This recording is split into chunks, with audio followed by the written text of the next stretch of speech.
Chers membres d'Église et chers amis, bonjour. Au chapitre 19 du livre de Jérémie, Dieu dénonce par la bouche du prophète l'idolâtrie et la cruauté de son peuple. Je lis le verset 5. « Ils ont installé un lieu sacré pour le dieu Baal, et là, ils brûlent leurs fils en sacrifice.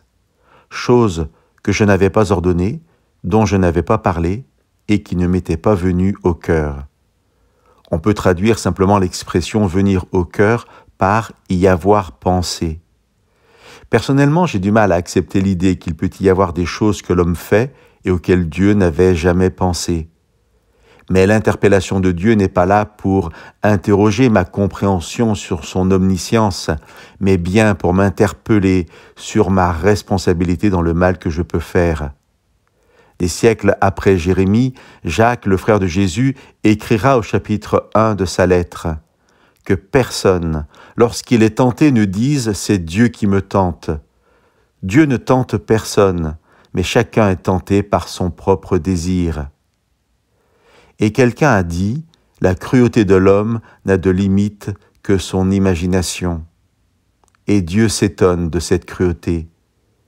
Dieu nous propose alors de toucher nos cœurs, ce lieu de notre réflexion, de notre intelligence.